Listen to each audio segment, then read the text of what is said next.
Hola, muy buenos días. Bienvenidos a la Cátedra Abierta UDP, un espacio en homenaje a Roberto Bolaño.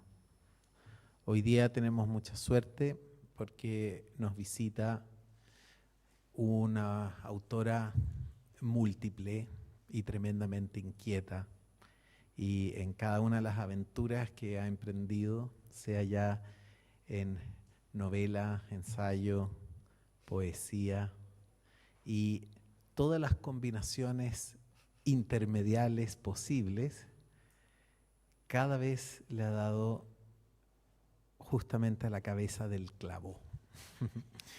Y eso no sé cómo se podría decir en un currículum o en la contraportada de un libro, pero es cierto.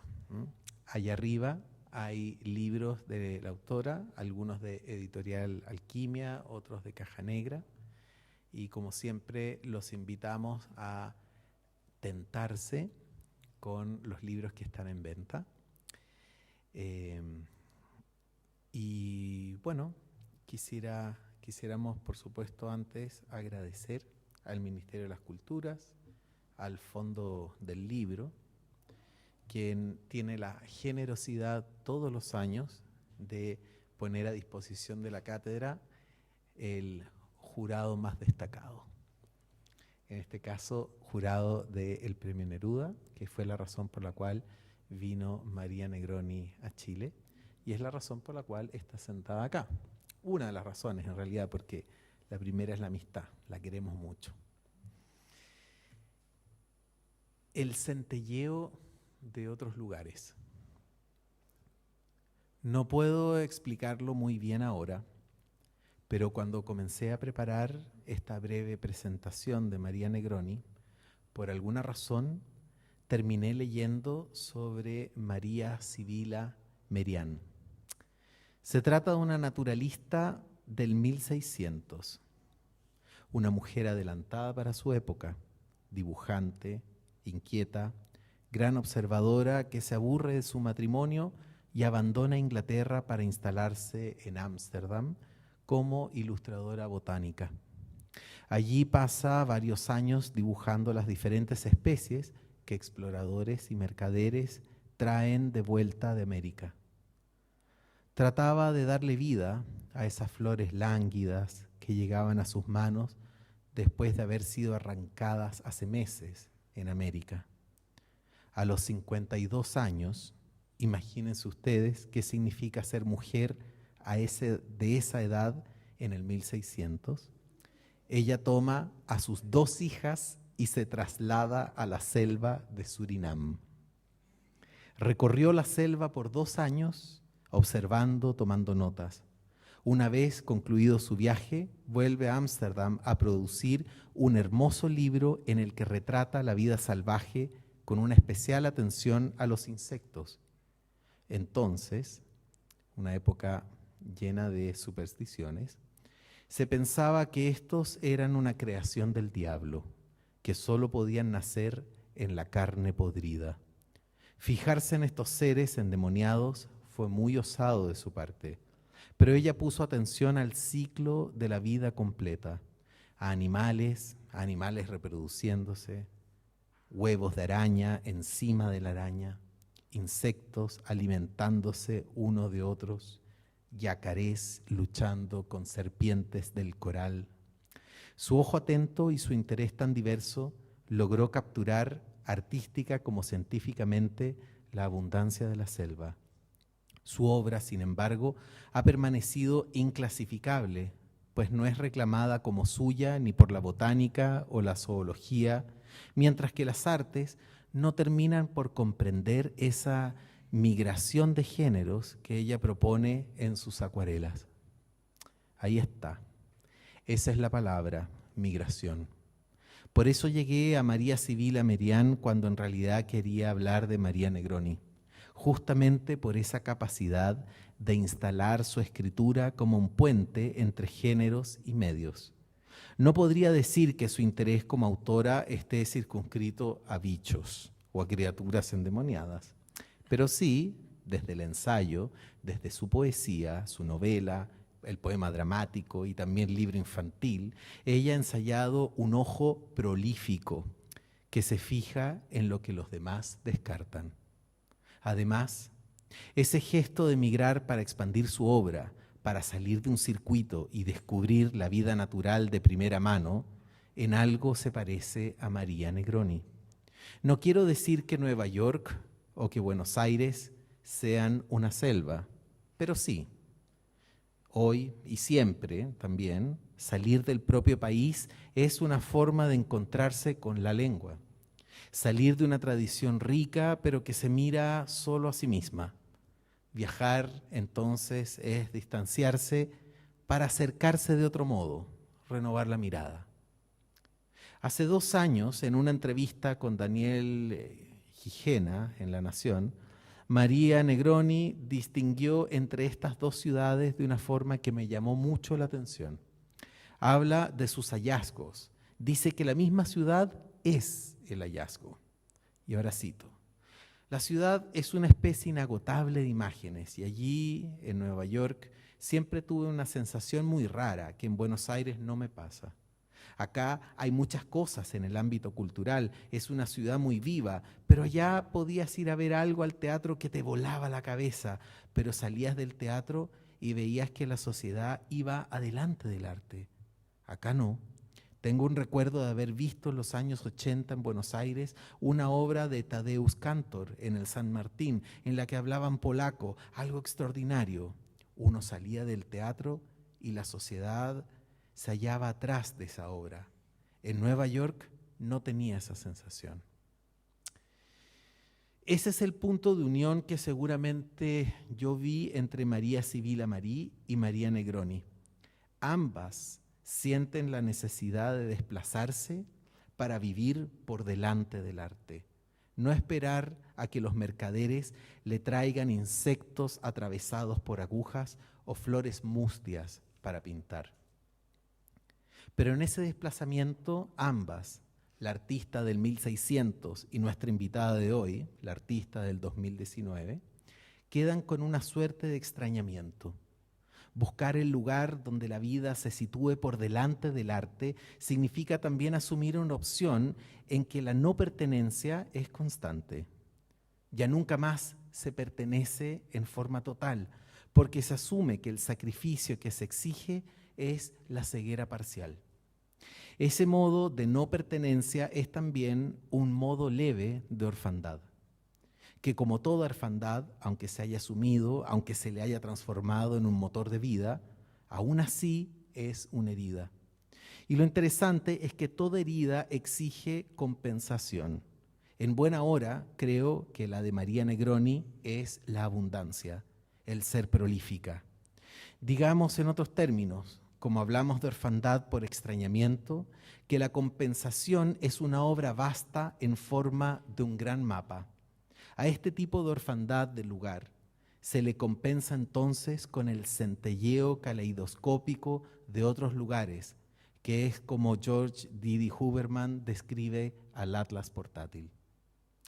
Es necesario aclarar que el extrañamiento, esa fractura que atañe a la pertenencia, es también una característica de la creación artística. El arte se esfuerza por observar al mundo de manera transformadora. Nada se presenta tal como se le ha visto siempre. Se busca otro camino para entrar en un contacto más significativo con aquello que se observa. Ese es un proceso de extrañamiento, de distancia. Por ejemplo, a raíz del poema Lengua bajo el trapo, publicado aquí en Chile en el año 91 por Cuarto Propio y reeditado por Ediciones La Palma en el 2014, la escritora María Moreno señala que Negroni hace gala, en este largo poema de amor, de una distancia samurái, oponiendo a la crítica intrauterina de Luz Irigaray en Jamás la una sin la otra. Me entretiene mucho esa síntesis de María Moreno, que representa el desapego, la distancia de observación como una posición estratégica de lucha. El samurái en este caso marca un lenguaje y también una diferencia sigilosa y armada con Luz Irigaray. Nunca me he sentado en una de sus clases, pero intuyo que sus alumnos deben tener suerte de toparse con alguien como ella. En la obra de Negroni es posible ver una conciencia del lenguaje que sin duda debe transmitirse en los ejercicios y consejos que es capaz de ofrecer a nuevos escritores.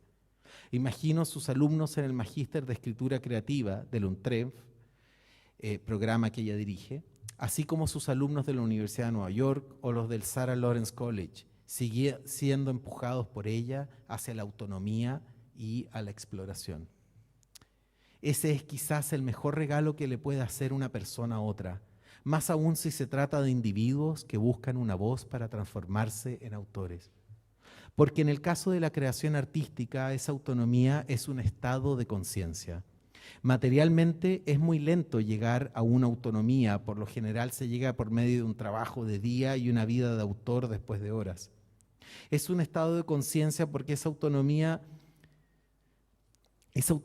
no puede depender del reconocimiento de pares, pues este suele ser esquivo o tardío.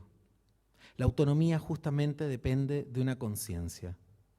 En El arte del error, ensayo publicado en Madrid el año 2016 con la editorial Vaso Roto, Negroni señala que la literatura es el arte por excelencia de preguntar. De este modo, la interrogación sería el estado mental, la posición desde donde se mira el mundo para no entregar certezas, sino para ahondar las preguntas. En este sentido existe cierta hermandad que late entre María Negroni y nuestra escuela. Ella fundó en Buenos Aires un proyecto que habla nuestra misma lengua, que se propone orientar lecturas como las hacen los escritores, que es distinto a cómo las afronta un crítico o un investigador literario. La ambigüedad, por ejemplo, en la lectura, como la hace un escritor, es un elemento que no debe ser necesariamente despejado o resuelto, sino que evaluado como un nodo del texto que pueda acumular la mayor potencia expresiva. Otro punto de unión, claro, está en su labor como traductora. Y este es el último punto que voy a resaltar. Ella entiende que para un poeta la traducción es una escuela donde pulirá también sus próximos poemas. Con especial aprecio quisiera mencionar La Carta al Mundo y otros poemas, una traducción hermosa de la poesía de Emily Dickinson que fue publicada en el año 2016 por la editorial Zorro Rojo. Dejo con ustedes entonces a María Negroni.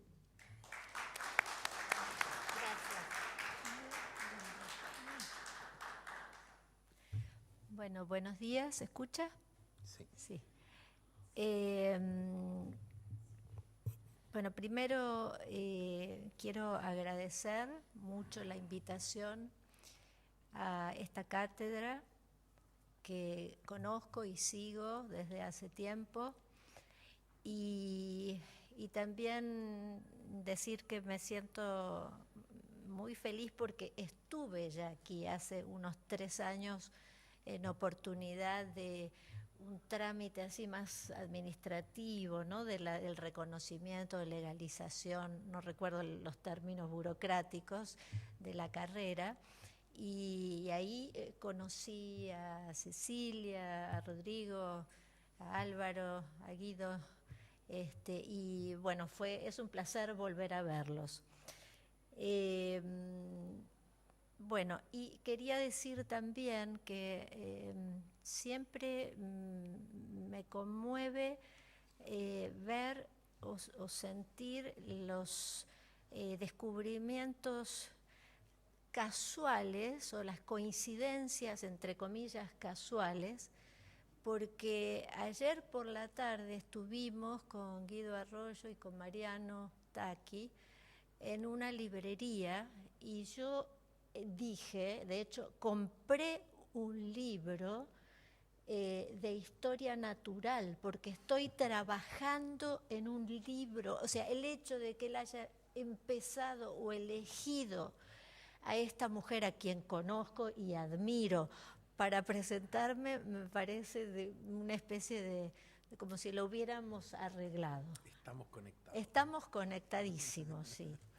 Bueno, entonces, hechos los agradecimientos del caso, yo voy a leer... Ah, no, era por acá, ¿verdad? Sí. A ver, que toque algo quizás. Sí, Perdón. no. Sí.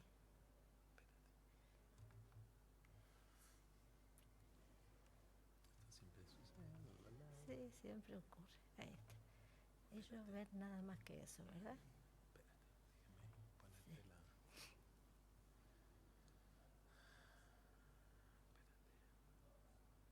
Presentación. Ahí está. Bien. F5 ya. ¿Dónde está la...?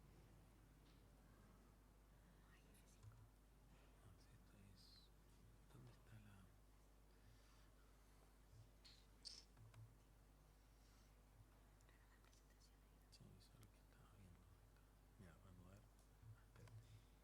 Reanudar representación. Ahí. Bueno, Listo. espérate, ahí te mueves. Ahí, desde ahí. Ahí. Perfecto. Bueno, entonces yo voy a leer un texto que escribí que se llama justamente La posesión de la orfandad. Pero lo voy a acompañar con algunas imágenes y quiero decir antes de empezar que las imágenes que van a ver, algunas son de fotos o mías personales, pero también hay algunas imágenes del artista argentino Eduardo Stupía, que hizo la parte visual de una ópera que se estrenó en Buenos Aires el año pasado con el título del libro de mi novela, que es El sueño de Úrsula, sobre el que voy a hablar. Entonces, algunas imágenes son de Stupía y la música, con la que un pequeño fragmentito con la que vamos a empezar, es del compositor argentino Mariano Vitaco.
Bueno, muy temprano, mucho antes de intentar escribir, cuando todavía el placer de la lectura lo colmaba todo, me llamó la atención que casi todos los libros fundacionales de la literatura occidental y oriental repetían un mismo esquema narrativo.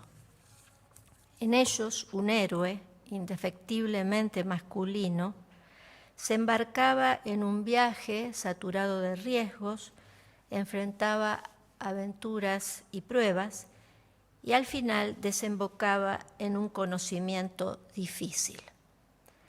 A la muerte, es decir, al tiempo que había sido su maestro, le correspondía un papel fundamental en estas epopeyas. Pero en cambio era todo suyo el mérito de haberse expuesto a la intemperie sin medir las posibles consecuencias. El atrevimiento, en suma, de arriesgarlo todo, de entregarlo todo, de perderlo todo. A esto lo llamamos épica. Sin duda porque el viaje se identifica tarde o temprano con el agón, ese enfrentamiento con las circunstancias que sabemos son siempre adversas. No necesito agregar que fui lectora voraz de esos textos y que encontré en su carga de duelo y desarraigo el camino hacia las preguntas que importan. El tópico del viaje era, sin duda, astuto. Incluía, por añadidura, el exilio y también el silencio, que reclamaría más tarde la conocida fórmula de Joyce. No hay, por lo demás, mejor metáfora para la vida o la escritura. Tanto en una como en otra, lo que importa es el presente continuo del verbo, el estar yendo, no la meta. Que el camino sea largo, pidió Cavafis. Ítaca te habrá dado el viaje. Fue recién a fines de los 80, mientras hacía un doctorado en Nueva York y tenía a mi disposición la biblioteca entera de la Universidad de Columbia, cuando aún no había internet, que empecé a preguntarme si existían épicas protagonizadas y o escritas por mujeres. La pesquisa no dio resultados memorables. En realidad, lo único que encontré fue un libro de la norteamericana Hilda Doolittle que hilvanaba en un collar de poemas islas algunos episodios de la Ilíada desde la perspectiva de Helena.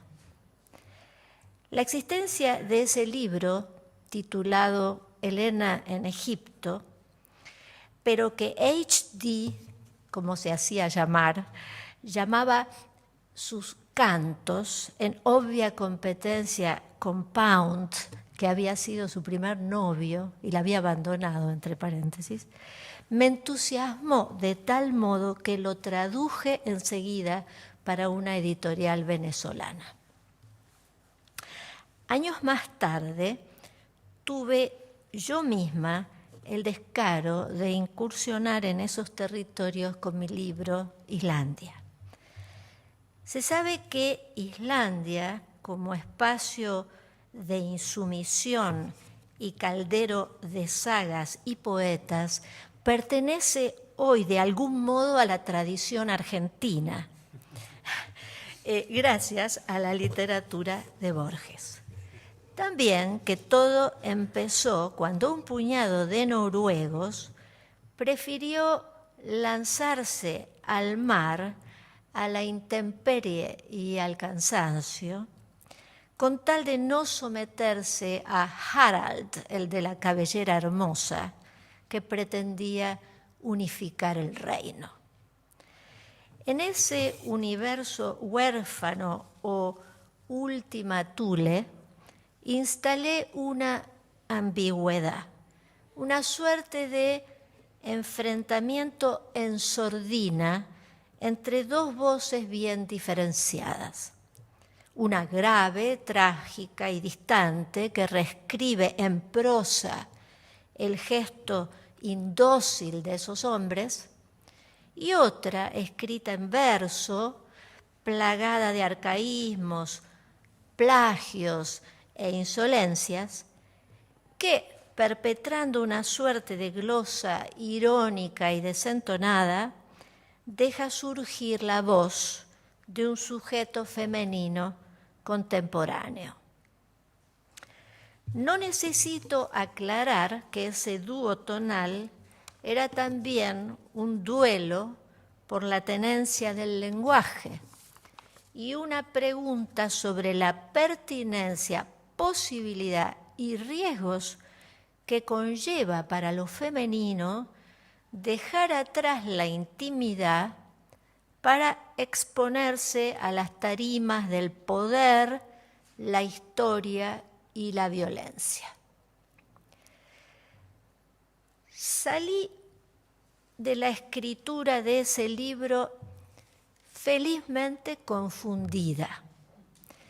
Es cierto, había logrado plasmar en un tapiz de grandes dimensiones una suerte de debate lingüístico y político al estilo de los debates medievales, pero en cambio, tengo que decirlo, la pericia insegura de esos hombres, sus constantes incursiones a la muerte, seguían seduciéndome por completo. Es cierto que los gestos del saqueo y la ironía de la voz femenina servían de contrapunto, iluminaban aspectos ocultos, volvían posible la crítica, pero en cambio no alcanzaban, no todavía, para dar con esa música mayor que llega cuando nos damos por vencidos y no esperamos nada. Había que empezar por otro lado. Pasó mucho tiempo antes de que descubriera en la Academia de Venecia una tela de Vittore Carpaccio, titulada Sogno di Orsola, donde una joven dormida recibe, no se ve acá, a la derecha está entrando un ángel. Recibe la visita de un ángel que le trae una pluma para escribir en la mano. La escena me pareció una anunciación de la escritura y, por supuesto, empecé a averiguar quién era la agraciada. La historia de Úrsula, descubrí muy pronto, forma parte de la leyenda áurea, un verdadero bestseller medieval lleno de parábolas, milagros y etimologías fantásticas que compiló hacia 1250 el genovés Jacobus de Voragine. Allí, Úrsula, hija primogénita y heredera del rey de Cornuallis, recibe de improviso una indeseada propuesta de matrimonio. El padre vacila. Eterius, el pretendiente, es poderoso. Úrsula protesta, ruega, se enfurece. Un ángel se le aparece en un sueño, y le sugiere una estrategia para postergar y acaso evitar los esponsales. Que pida al pretendiente barcos, 11.000 vírgenes y 3 años para hacer una peregrinación a Roma. El pretendiente acepta.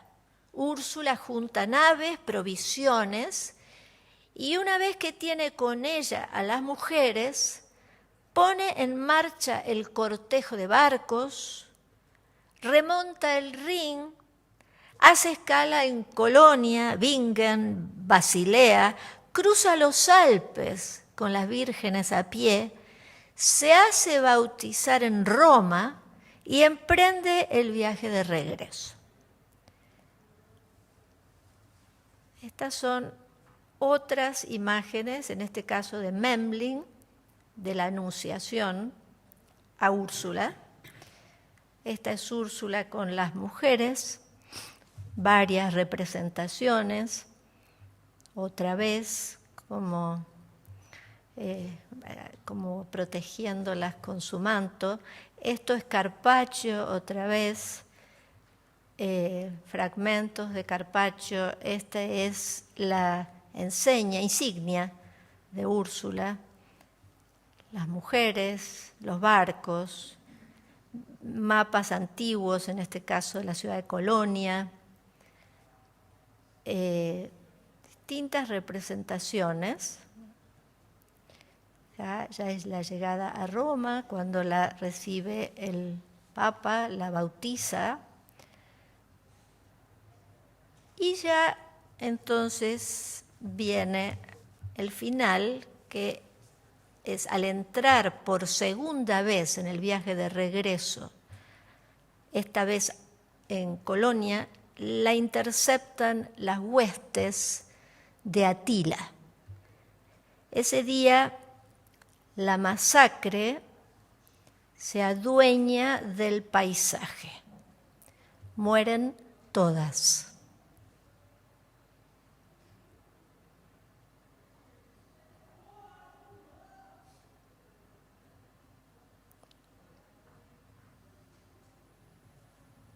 Bueno, hasta ahí.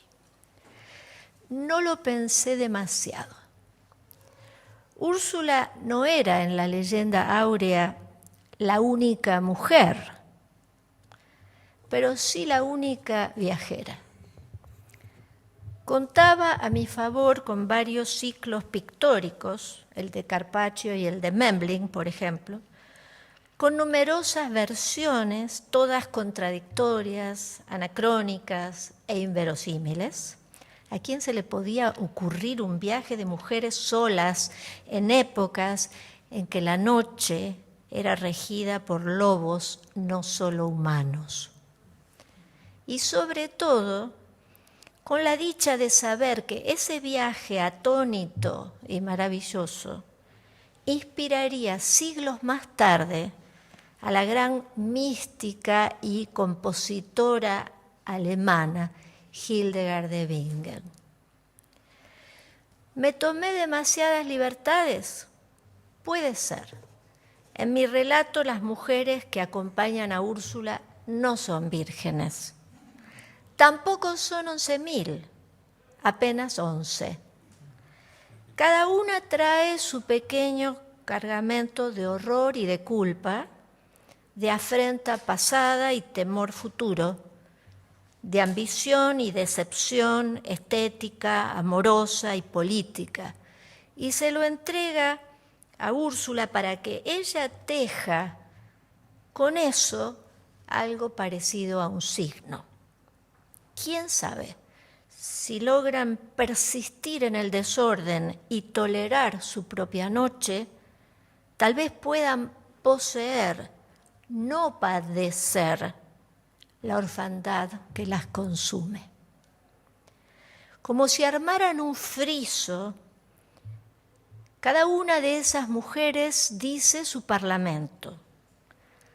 La alegre y frívola, la que goza de ser rechazada, la que oculta un secreto, la que está atada al odio y a la venganza, la envidiosa y competitiva, la que escribe poemas como catedrales, la traidora, la que es tan lúcida que duele, y sobre todo Pinoza, cuyo nombre alude a Spinoza, que avanza en su nave redonda en busca de la cifra.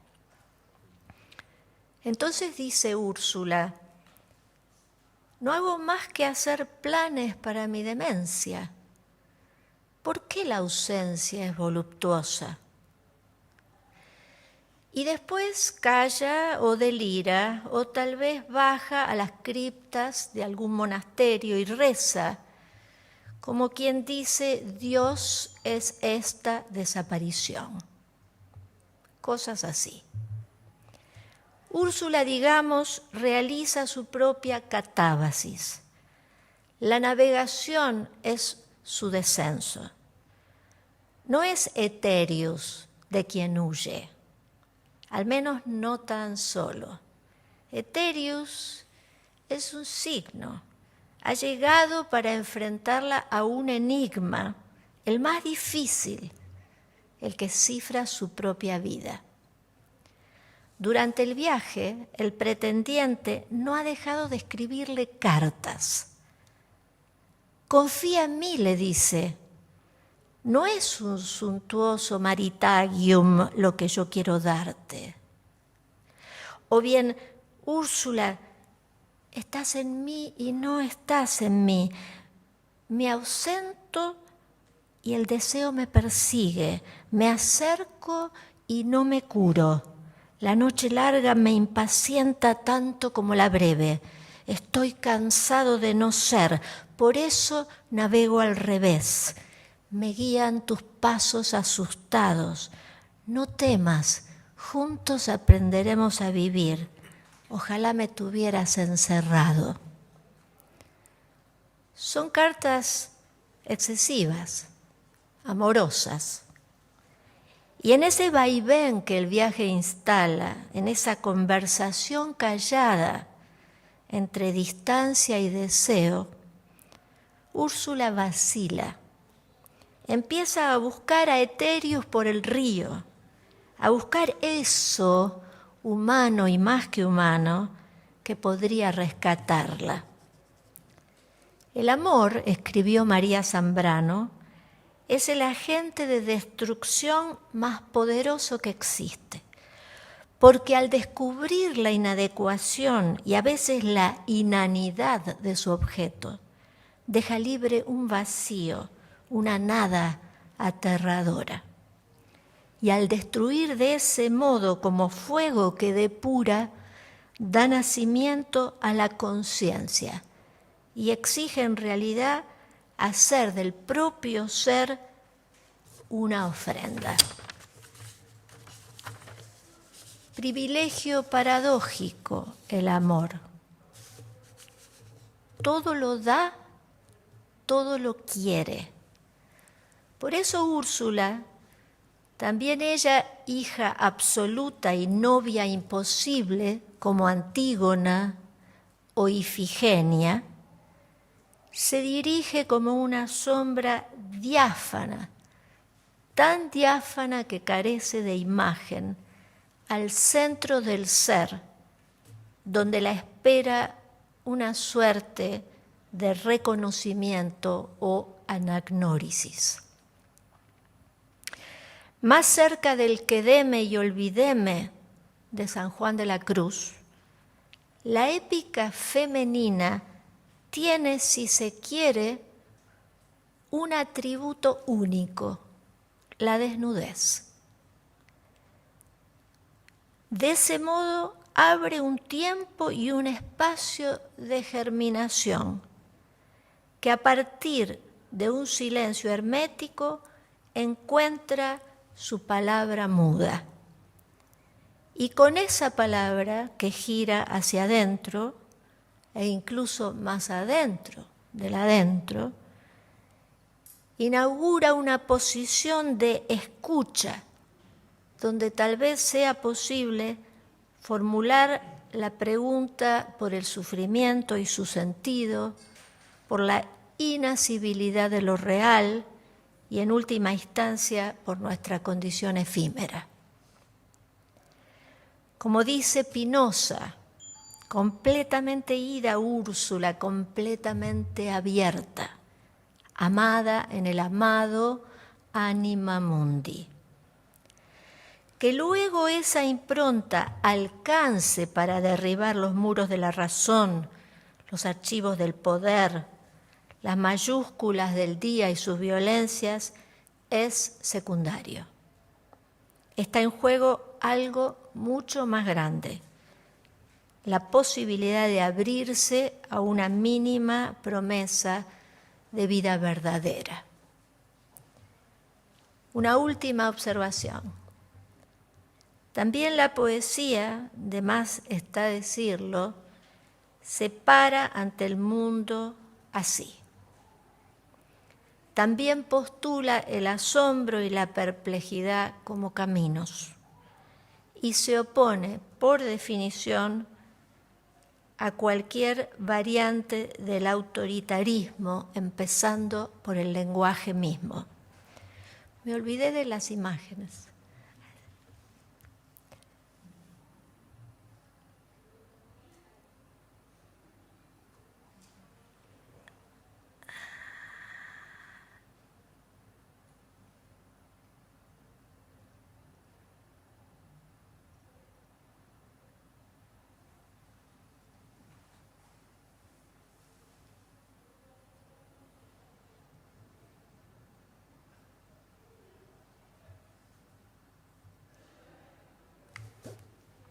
Escribir, podría decirse, equivale a suprimirse,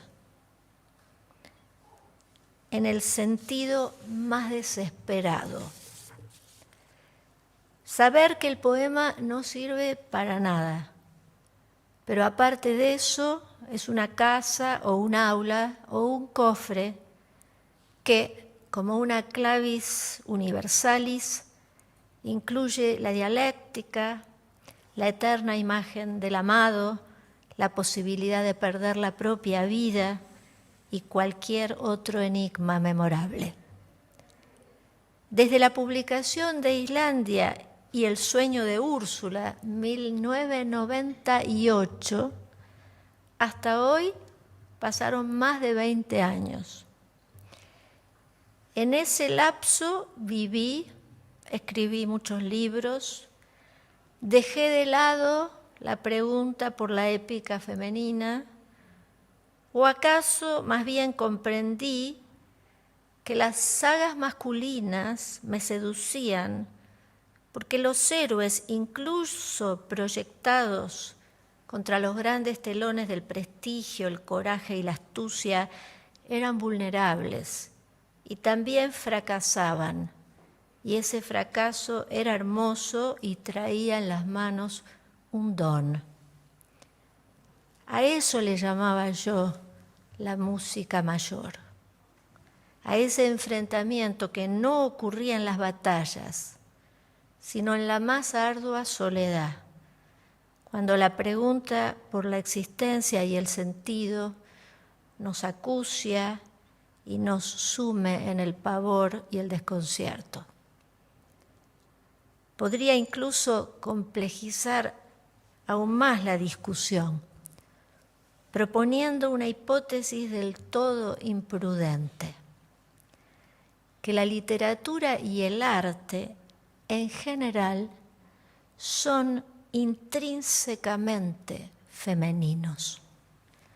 ¿No nacen acaso de intimar con la noche, el cuerpo, la muerte, el deseo, el sueño o la locura, todos elementos que han sido desde siempre identificados con el principio de lo femenino? Pero no lo haré. Esa discusión me distraería de defender la soledad y sus secretos alimentos. O bien me demoraría para llegar a ese lugar que todavía no conozco, donde se nace del todo y el corazón puede ponerse entero, porque ahora morir es su casa. Muchas gracias.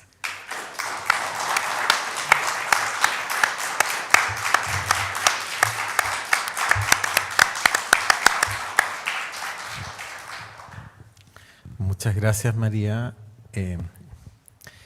¿Verdad? Ni que nos hubiéramos coordinado. Sí, y aparte hablaste esto de ahora migraciones. Parece, claro, es que además ahora no hay nada que podamos decir que nos vayan a creer. No. Porque todo esto ahora parece una puesta en escena para fingir que estamos sorprendidos y que en realidad llevamos un mes trabajando esto juntos. Pero así, yo voy a abandonar todo tipo de credibilidad. Así que el que quiere crea. Absolutamente. Oye, nada, me dejaste pensando y como siempre voy a empezar pensando al revés. Bueno. De atrás para adelante. Mostraste, claro, lanzaste lo de la literatura, quizás la literatura tiene su origen en lo femenino, y después elegantemente retiraste. Y es un gesto muy estratégico, porque en el fondo todos nosotros tenemos que decidir si seguimos o no seguimos ese camino. Y cuando tú estabas diciendo eso, yo me acordé de una anécdota. Sí. Que es bastante personal y también universal.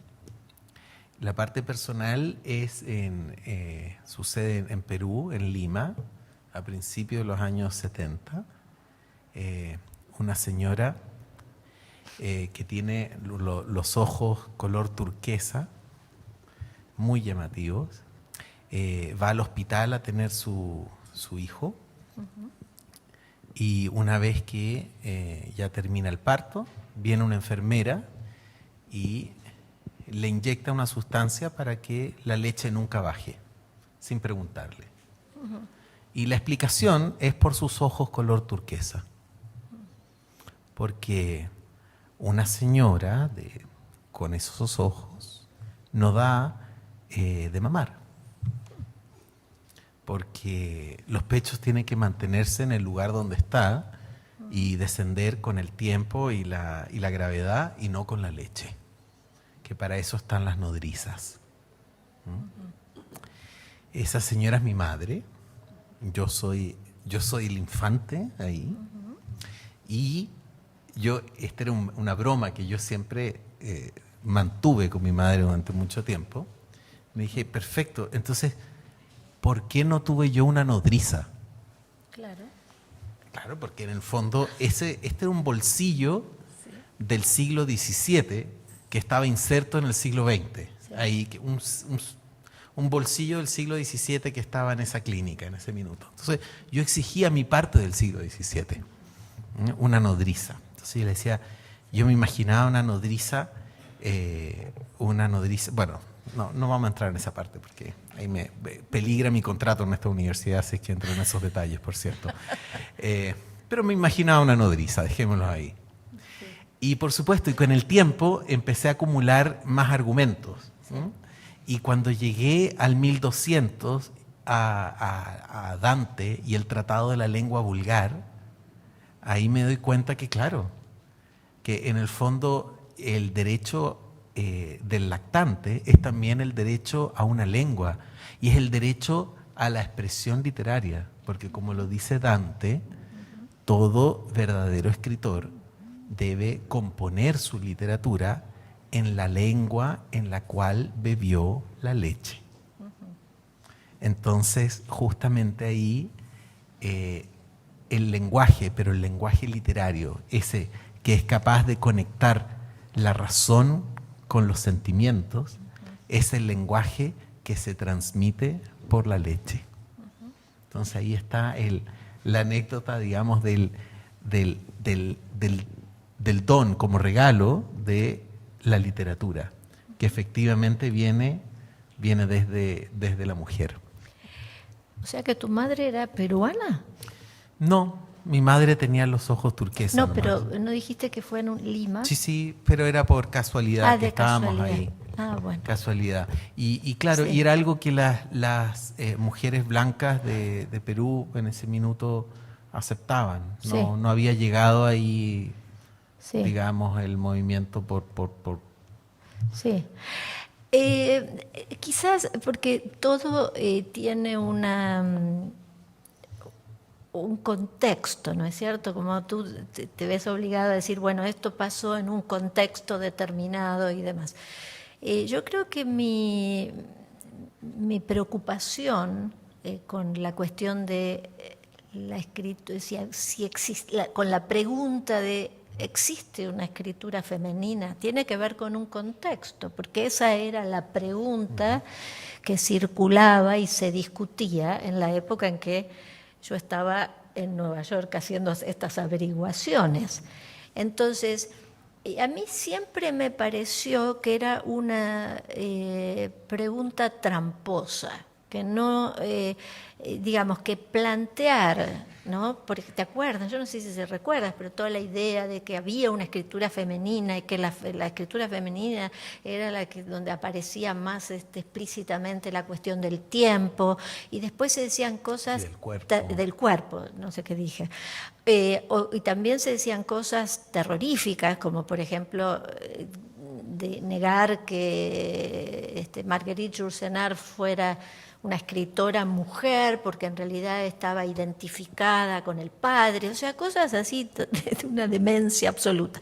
Entonces era una pregunta que me preocupaba, y yo creo que con el tiempo realmente estoy absolutamente convencida de lo que digo, no me retiro de la polémica. Lo que digo es que toda la escritura, la que escriben los hombres y la que escribimos nosotras, es intrínsecamente, si vamos a tomar los la formación cultural, ¿no? Lo que dice el paradigma de qué es lo femenino, ¿no? Si dividimos razón y locura, día y noche, lo que está identificado con lo femenino es lo que siempre, siempre ha interesado al arte y a la literatura, sea quien fuere quienes la practicaran, ¿entendés? Entonces me parece que es una discusión casi innecesaria, que es mucho más fácil decir, bueno, es así, a los hombres también siempre les ha interesado, sale de ahí, como tú dices, bueno, sale de la leche materna, sale de eso que Julia Kristeva llamaba la cora semiótica, esa especie de suma de ritmos y de arrorrós y de esas palabras del afecto, que son de nuestro primer contacto con la madre, ¿no? Así que era eso solamente, quería agregar. No, perfecta forma de ganar ese debate. Sí, buenísimo. Es decir, claro que existe, todo es femenino. Todo, ya. Sí, por supuesto. Y claro, cuando tú describías la marcha de Úrsula con las 11 o las 11.000 vírgenes. 11. Sí. Depende la versión, claro. Sí. Claro, yo también me acordaba de Hildegard von Bingen, pero también me acordé del mito de Tannhäuser, el caballero alemán que también va en una peregrinación hacia Roma y que en el camino es distraído por Venus y decide bajar a la gruta de Venus y se queda, como es un caballero alemán, se queda en Venusberg. Claro. Sí. Y claro, incluso cuando recibe el perdón del Papa por haberse distraído por Venus, él decide mantenerse, digamos, en Venusberg. Y lo interesante es que en ese mito el hombre está solo, o sea, no necesita esta procesión grupal, digamos, está solo, se sustenta solo, tiene, digamos, su armadura, es conocido como guerrero, digamos, es todo el prototipo masculino, pero abandona todo eso y prefiere nuevamente el lenguaje del afecto. Claro, la gruta, el descenso, el famoso descenso. Claro. Porque no hay una sola narrativa épica donde el héroe no baje. Baje y en realidad hay que recordar, ¿no? Que bajan en el caso de Ulises, ¿no? En busca de la madre. Se encuentran, y los muertos en realidad, ¿no? Que son como esa especie de reverso espejos de nuestra psiquis, ¿no? Todos bajan. Pero lo interesante de es que él logra salir de ahí y después opta por volver. Claro. Que es distinto. Entonces a uno le hace pensar que en realidad el descenso no era tal. O sea, había esa gruta, desde una perspectiva puede ser visto como un descenso, digamos, un entregarse al lado, digamos, menos civilizado del ser humano, pero también puede ser la protección, o sea, la gruta como el cuerpo que cobija. Y es volver que es a todo, ese, es las dos cosas. Yo siempre digo que en el mundo nuestro de la poesía no existe el o, todo es y. Es esto y lo otro. Entonces, claro, que la literatura va sumando. Suma, ¿no? Sí, en el sentido... Y asume las contradicciones. Tal cual. Entonces es el ir en esa exploración, pero también es la protección. La gruta es todo. Y creo que por eso es un mito y tan hermoso, es el mito que tú traes, porque es la elección de permanecer ahí, que es un gran desafío, porque en general todos van, tocan y se van rápido otra vez. Claro. Se distancian de nuevo, vuelven a la luz. Yo me habría quedado en la isla de Circe, yo me habría quedado en la gruta de Venus, por supuesto. Claro. O sea que la vida es corta, hay que pasarlo bien, ¿no? Claro. Sí. Y eso es la otra cosa, si el lenguaje literario viene de la mujer, pero también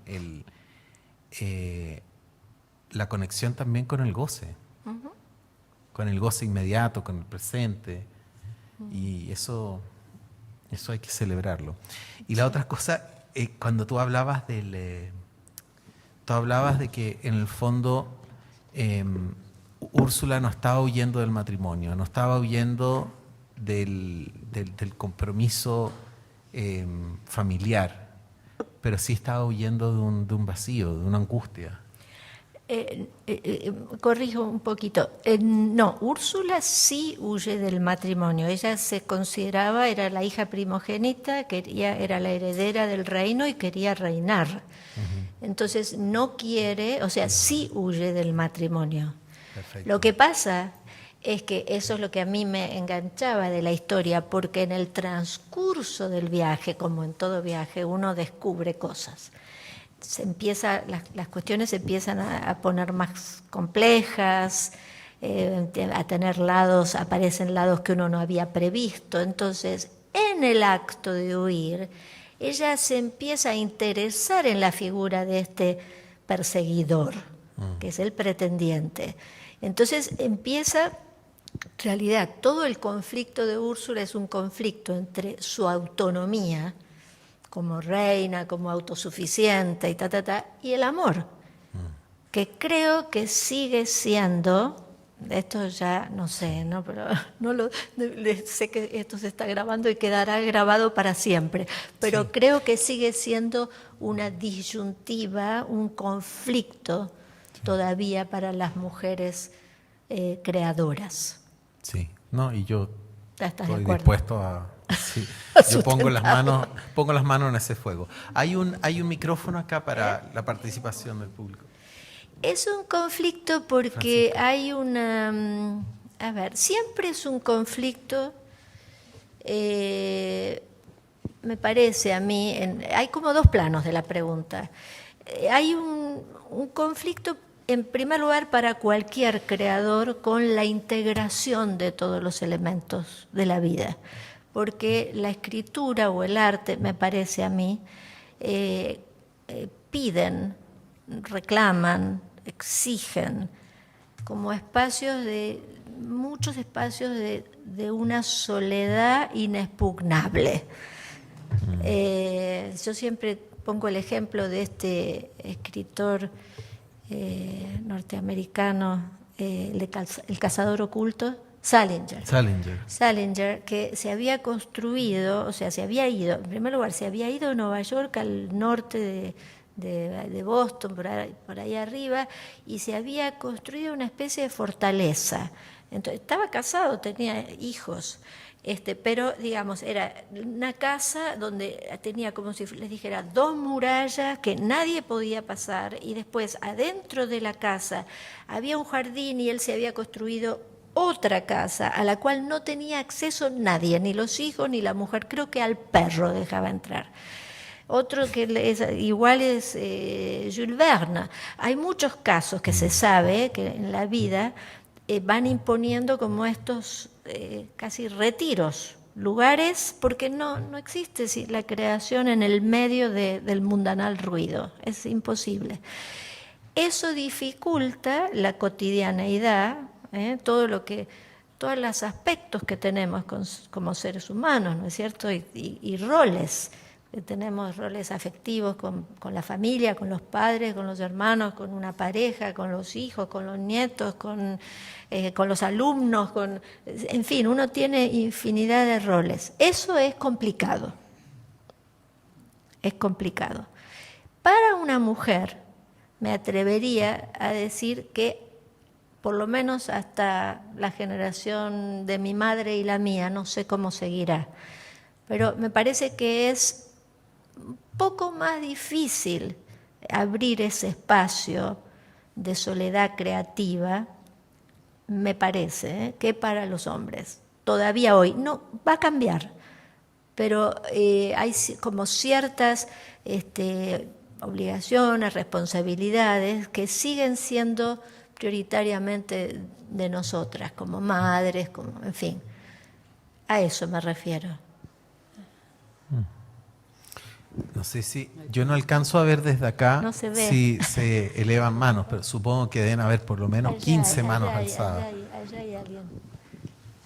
Pero Francisca se va a acercar con el micrófono.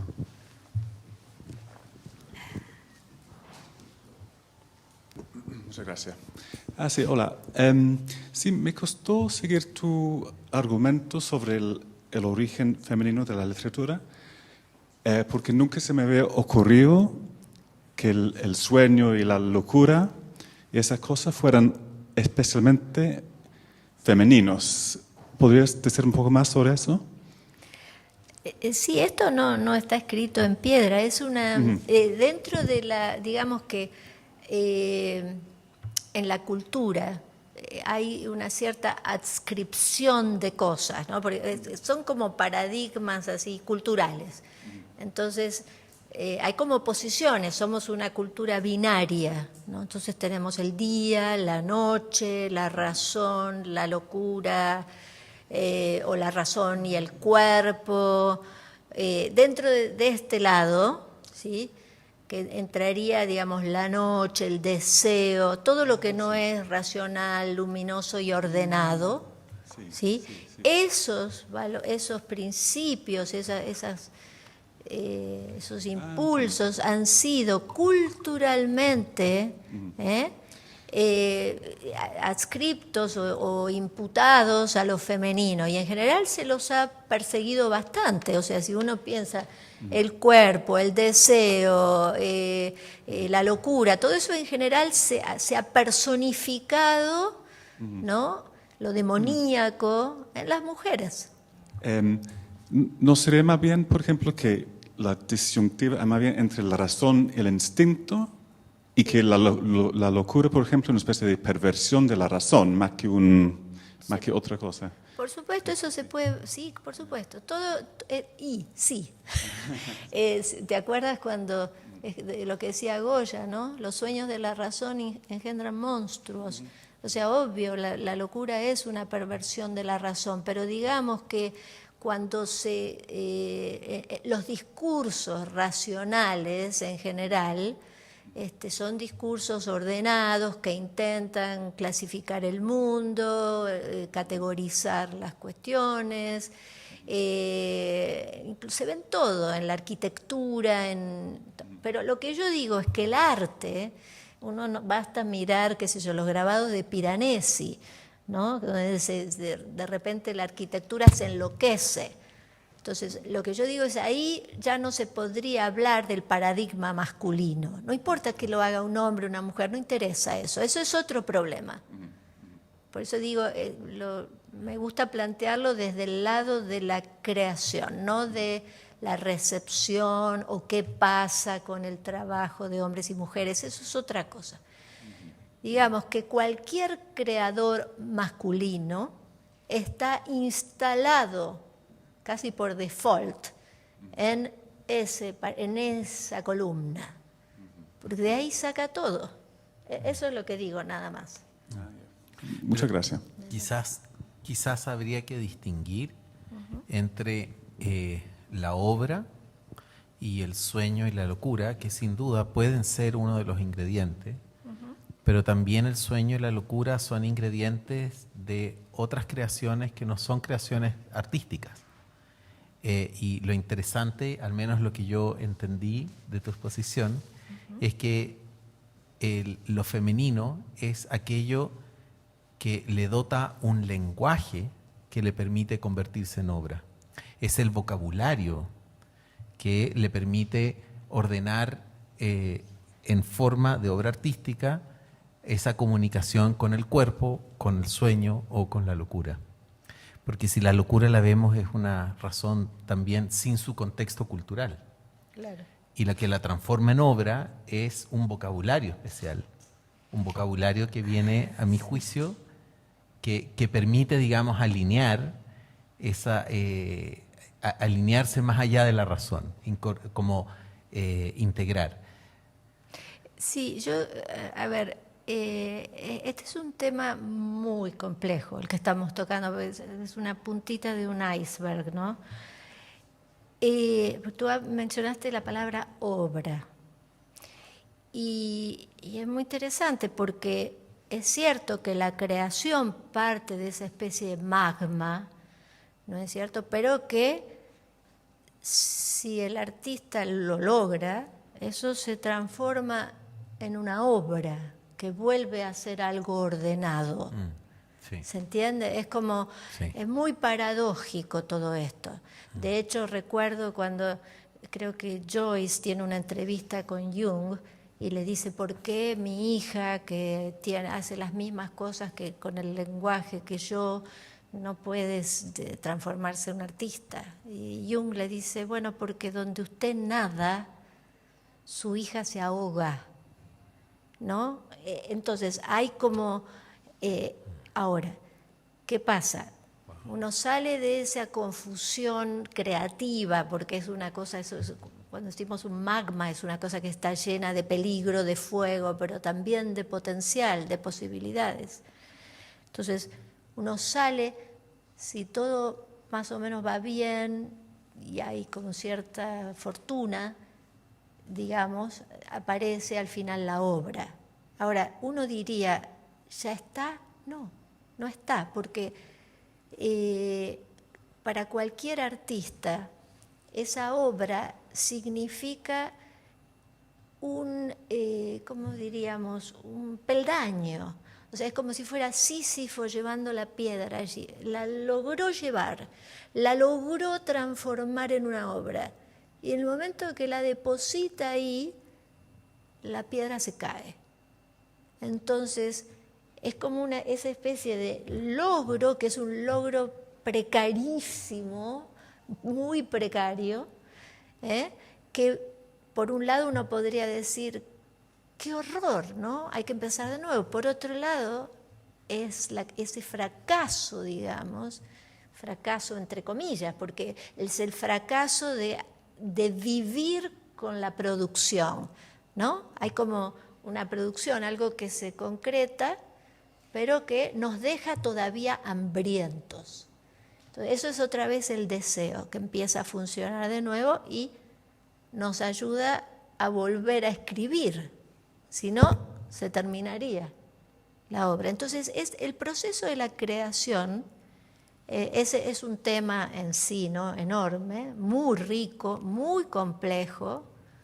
Hay muchos costos para crear, de todo tipo, desde los costos emocionales, prácticos, etc. Y después están los costos, casi le diría, metafísicos, porque uno cree, cualquier artista, ¿no?, como decía Huidobro, decía, el poeta es un pequeño Dios. Cualquier artista quiere ser Dios, quiere crear algo vivo, que esté vivo, que tenga vida. ¿Y qué pasa? Que no se logra eso. O sea, la obra puede volver a cobrar vida cuando la lee un lector, si estamos hablando de libros, por ejemplo. Pero hay una cierta escisión, casi trágica, diría yo, entre la obra y él o la creadora. La obra expulsa a su creador, lo saca. O eso está escrito además en la propia literatura, ¿no? El famoso cuento de Poe, cuando el pintor termina de pintar a su amada, y la ha logrado captar viva. Y en el momento que termina el cuadro, la mujer, la novia, se muere. Entonces, esos son los costos de la creación. Pero eso es un tema demasiado amplio. ¿Sabes si hay más manos? Bueno. Hablando de costos, la Hildegard von Bingen también, ella de alguna manera toma a Úrsula como modelo, pero muy consciente de que ella Hildegard, ha tenido otra suerte. O sea, ella usa su fortuna para comprarse una especie de inmunidad. Pero el costo que ella paga es también el costo del amor y el costo del cuerpo. Absolutamente. Pero sí. Caramba, qué prolífica ella, ¿no? Sí, Hildegard es maravillosa. Tiene el oratorio a las vírgenes, ¿no? Sí. Sí. Y los experimentos con la sangre, descubrió las plaquetas. Sí, extraordinario, una especie de Sor Juana avant la letra. Sí, increíble. Bueno, yo quiero agradecer una vez más a todos, Rodrigo, muchísimas gracias por este diálogo y a todos ustedes. Y esperemos No he venido tanto a Chile, pero es uno de mis deseos tener ahora que estoy en el sur, que estamos más cerca, tener una relación más fluida, entre no solo conmigo, sino con otros argentinos y chilenos en Argentina, así que está públicamente abierta la invitación también. Perfecto, muchas gracias. Recogeremos ese guante. Y hablando de guante, les pido por favor un aplauso para nuestra invitada.